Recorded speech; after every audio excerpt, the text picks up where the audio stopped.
ایران نے آج دعویٰ کیا ہے کہ اس نے موساد کے 12 جاسوسوں کو گرفتار کیا ہے۔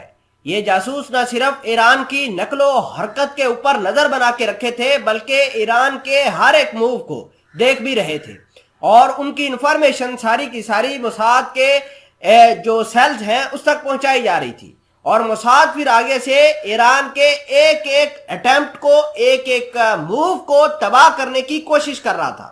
آپ نے حال فی الحال کے اندر یہ خبر سنی ہوگی کہ اسرائیل نے تل ابیب کے اندر کچھ ایجنٹ تیار کیے تھے، اور یہ ایجنٹ تیار کرنے کے بعد ایران کے اندر بھیجے تھے، اور ایران کے اندر یہ کارروائیوں کرنے کے اندر ملوث تھے۔ اس حوالے سے ایران نے اپنی جو سٹی لیول کے اوپر، ٹاؤن کے اوپر جگہ جگہ پر سیکیورٹی بڑھائی ہے۔ اور آپ کو یہ بھی بتا دیں کہ یہ جو جاسوس پکڑے گئے ہیں انہوں نے خود کنفیس کیا ہے کہ ہم تل ابیب کے جو ایجنٹ ہیں، اور وہاں پر تل ابیب کے اندر یعنی اسرائیل کے اندر ہم نے ٹریننگ حاصل کی ہے۔ تمام تر چیزیں آپ کو پروف کے ساتھ سامنے رکھی جائیں گی۔ چھوٹی سی گزارش ہے کہ آپ ہمارا یوٹیوب چینل اسناد ٹی وی کو سبسکرائب کر کے پاس موجود گھنٹی کے نشان کو دبا لیں تاکہ لیٹسٹ نیوز آپ تک بر وقت پہنچتی رہے۔ Ministry of intelligence announced the arrest of 12 vice citizens in Mazandaran on charges of spying for Israel۔ Basically Israel نے ایک بہت بڑا نیٹ ورک بنایا ہوا ہے، اور یہ نیٹ ورک مختلف طریقوں سے ایران کے اندر داخل ہوتا ہے۔ یعنی بزنس کے معاملے کو لے کر یہ ایران کے اندر داخل ہوا تھا، یہ جو ابھی نیٹ ورک پکڑا گیا ہے۔ اور اگر ہم بات کریں دیگر لوگوں کی تو دیگر لوگ کسی نہ کسی طریقے سے کانٹیکٹ بنا کے لوکلز کے ساتھ وہاں پر کام کر رہے تھے۔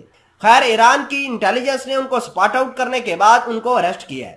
اریسٹ کرنے کے بعد ان سے کچھ ڈیٹیل نکل کر سامنے آئی ہے، اور خبر یہ ہے کہ جتنے بھی ایران کے موو تھے، ایران کے لیٹسٹ کاروائیاں تھی، ان کے بارے میں یہ لوگ سبھی جانتے تھے، اور اسرائیل کے جو لوکل سیلز ہیں موساد کے عراق کے اندر، شام کے اندر، یہ ان کو لگاتار انفارمیشن فراہم کر رہے تھے۔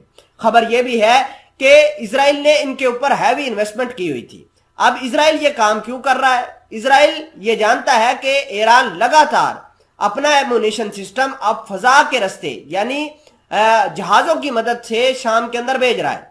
پچھلے دنوں میں نے آپ کو خبر بھی دی تھی کہ اسرائیل نے ایران کے کارگو کے جہازوں کے اوپر بمباری کی ہے تاکہ جہاز تباہ ہو جائے۔ اصل میں ان جہازوں کے اندر بہت سارا ایمونیشن کا سامان تھا، بہت سارا اسلحے کا سامان تھا جو کہ ایران کے ملیشیاز نے استعمال کرنا تھا، اور یہ اسلحہ جو ہے ڈائریکٹلی یا انڈائریکٹلی اسرائیل کے خلاف استعمال ہونا تھا۔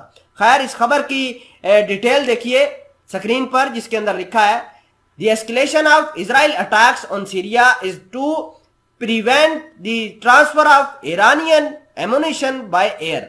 تو اسرائیل کا یہ ماننا ہے کہ ہم شام کے اوپر اس وجہ سے اٹیکس کر رہے ہیں کہ ایران کے جہاز لگاتار وہاں پر آ رہے ہیں، اور یہ جہاز اسلحے سے لدے ہوتے ہیں، اور یہ جہاز پھر اسلحہ ڈلیور کرنے کے بعد ملیشیاز کو گائیڈنس اور انفارمیشن بھی دیتا ہے کہ اگلا پلان کیا ہے، کس علاقے کو اسرائیل کے ٹارگٹ کرنا ہے۔